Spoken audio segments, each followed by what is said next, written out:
And now, President William Ruto has warned those using artificial intelligence to create and spread images of leaders placed inside coffins of dire consequences. The head of state says the misuse of social media remains a threat to the nation's moral fabric. Kevin Mutai with the details. The social media frenzy used to criticize President William Ruto's administration started in June 2024 at the onset of the Genz-led anti-finance bill protests. It began with nicknames by his critics referring the head of state as Zakayo, which means the tax collector in Swahili, to Kasongo, the names he recently embraced. Hiyo Kasongo ni sawa, ni wimbo mzuri sana ambaye ilikuwa inaendelea, so hiyo Kasongo tuendelee naye. Ile ya Zakayo pia si mbaya kwa sababu kusanya ushuru ya kupeleka Kenya mbele, hiyo ni sawa.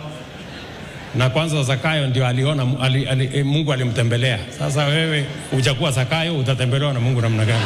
But in the recent weeks, the online criticism seems to have spiraled out of control, with a section of his youthful critics coming up with images and silhouettes created using artificial intelligence. Si namna hiyo? What has, however, sparked outrage within the president's political circles are the circulating images of the leaders placed in digital coffins, a move the president terms as a decay in the moral fabric of the society. Coffins will not help you in any way. President Ruto, while speaking in his homeland dialect of Kalenjin during a development tour of Uasin Gishu County, sounded a warning to those posting the images, saying their days are also numbered. La kweta gatukul, ogaso. La kweta gatukul ne indo chito sandugut. Kota tun goigu ne indo ito kwendi sandugut. Ogase? Ogase?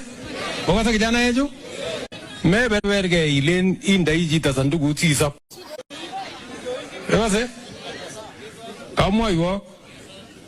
Awogo ategate iwo oripke. The government, through the Ministry of Interior, has now vowed to restore law and order by targeting individuals misusing the social media spaces to propagate hateful content, as the leaders close to power blame political opponents and detractors whom they accuse of attempts to sabotage President Ruto's agenda.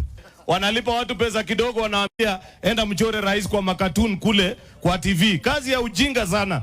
Let us be careful so that we don't build a generation that is going to self-destruct. We must tell our young people that good morals, good character pays. However, the president's critics seem to see no harm in what the youth are doing. Unapiga kelele ati umewekwa jeneza, hata ukiwekwa jeneza kwani umekufa? What is the problem? Munaleta shida mingi.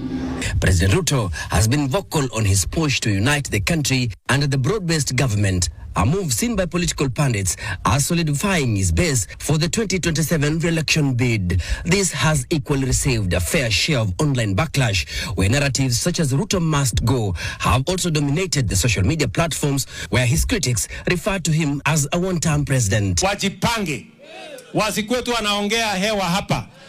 Kufikia saa hizi, competition is between me and my track record. Hawa competitors wengine sijawaona wako wapi. Waruke juu, waende chini, waende kando, hakuna penye Ruto anaenda. We will take this country forward by looking at the value chains, agriculture, manufacturing, and creating jobs for the people of Kenya. Some of the recent victims of abductions were reportedly targeted by armed men for allegedly being fierce critics of the Kenya Kwanza administration. Kevin Mutai, NTV.